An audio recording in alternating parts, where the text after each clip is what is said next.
Yeah, I noticed that my friends that are on it, like, it smells sweet almost coming out of their breath. All chemicals smell. Yeah. You know, all smells are chemicals. Right. So what you're smelling is chemotherapy drugs. So now how can they go about containing it? Well, that's what Pharmacycle does. Is we collect. Okay, and Pharmacycle is a company you created because of this issue. Because of this. Okay. So what we do is we collect the drug for a certain period. Every prescription that you would get for any drug has been approved by the FDA, and it says how long it passes through your body, whether it passes through the urine and the feces, what the absorption rate is, and it gives a timeline. So you know when you get your dose, we know how long it's going to take. Sometimes it's 24 hours, sometimes it's 5 days, and it varies on drugs. Right. But this information is out there. We know how long it takes, and we just collect it. Right. So now say they have a septic system and it goes through their septic and then into their water, and it's a well system. Can they have that checked to make sure the doses are safe? Testing for these chemicals is very expensive. Okay, but they can do it. It could be done. Okay. Yeah. And you're probably going to find people in 5-10 years looking back, you know, when you have a house now and you have asbestos in it or lead, you have to disclose it. Right. Well, these chemicals are fairly dangerous, very dangerous. Right. And if they're in your septic system, it's going to be very difficult to get them out. Different filters have different effects. So there's not really something to talk about specifically on filtering out the cytotoxics. It's the level at which they're effective at and the level at which they'll catch. Like if you're trying to stop a car, you can use a real big net. But if you use that big net and try to stop a baseball, it's going to go right through it. Right. That kind of thing, except it's exponentially smaller. So that's when you get into the analogy of the part per trillion. Right. You know, when you get a lot of zeros, each one of those zeros is 10 times. So it's So millions of times smaller. tinier, so they can pass through the filter systems easier than your bacterias or what they were built for. Wow. They pass through. The difficulty with testing for these materials is the toxicity at which they're effective. So if you have a material, a chemical that's effective in a nanogram per liter or part per trillion, trying to find that is very difficult and uses expensive materials. And what happens is there's so many other background materials that you'll pick up as well as the drug, trying to find a sample that's clean enough to call clean. I mean, what is clean at these levels? If you have a nanogram per liter of a doxorubicin, a chemotherapy drug that I like to use as an example, and you have a similar compound to it, nanogram per liter is so small that it's difficult to tell what you have and how you can see it. The filter, to try to filter the material out, even a reverse osmosis doesn't catch it all the time. So the technology for filtering, it varies, it's getting much better, but it doesn't go down to the nanogram per liter. No. It's just not commercially effective. But a nanogram per liter of such a cytotoxin can affect you. Can affect your body, yes. Jeez. Some of the doses, it's a dose of the material.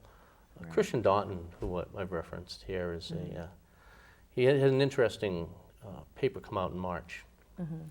And what it said is, not only do you excrete it through your urine, your feces, and through your shower, but you can also expose people on a transdermal, just by touching people, on a dose type that's effective. So you can get a therapeutic, the word he uses, dose of a chemotherapy drug just by touching someone that has it.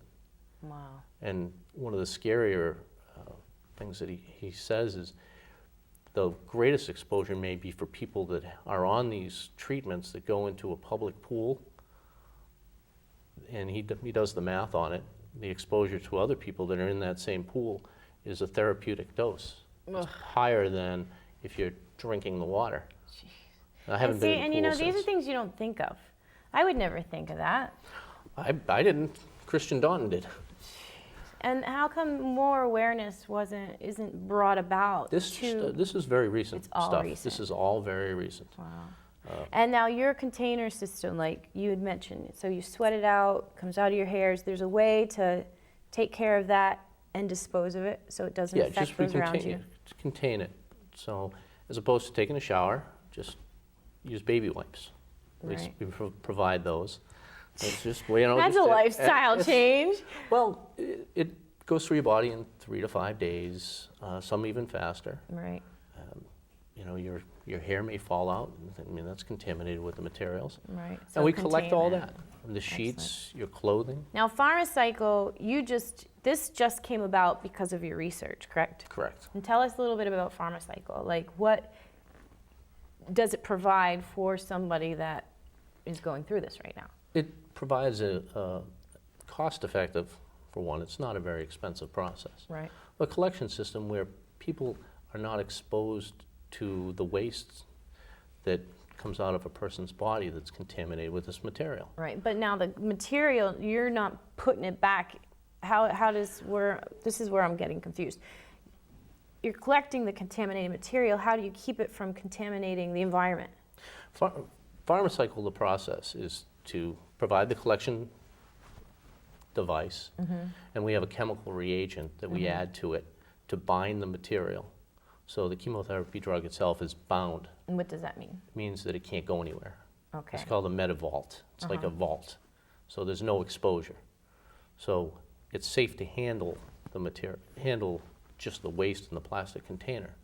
Right. Where you don't want someone taking chemotherapy-laden urine over the Yeah, highway. that's what I was saying. You don't want want to pack it up and pack drive it up, put it, it get in in a an box, accident. get in an Yeah. accident. It's similar to hazardous waste. Jeez. You wouldn't want a hazardous waste to go over the road where it can leak and, Right. and And expose so people. do they bind hazardous waste at the same concept? The same concept. Okay. These chemicals are so much more dangerous at such lower levels that we bind it at the site of generation, which is the person, versus bringing it to a collection area where we would bind it because you're going to expose people from point A to point B, Gotcha. as well as people that are working with Right. it. So they take care of it on site. You have a guy in a spacesuit making the material, you still have the chemical in Out the there. urine and in a concentrated form. Wow. So you can't have someone just Right. throw it And away. then that'll keep it from going through the systems and getting into the groundwater, and then hence us Hence us drinking. taking a nice big sip of it. Unbelievable. Well, thank you so much for joining us today. I really, really appreciate you flying all the way to California to do the show. And I'm sorry if I scared you. Oh, that's, well. And it's that's part of difficult to it. talk about this Yeah. without coming off as being scary. It is. Because it's a scary topic. It's scared to death. That's why I was like sitting here. Usually there's more interaction with people, Yeah. but I'm just floored. It's a whole scary time. topic, but it's not anything we can't overcome. And we put a car on the moon. Right. We can So we solve can this take care of problem. it. Exactly. Well, thank you for joining us today as well. And if you want to find out more about the research that Jim's done, go to www.pharma-cycle.com. I have some resources I'll be putting up on the website, including the OSHA documents, as well as some papers done by the EPA. Right. Christian Daunton, I know we referenced some of his material.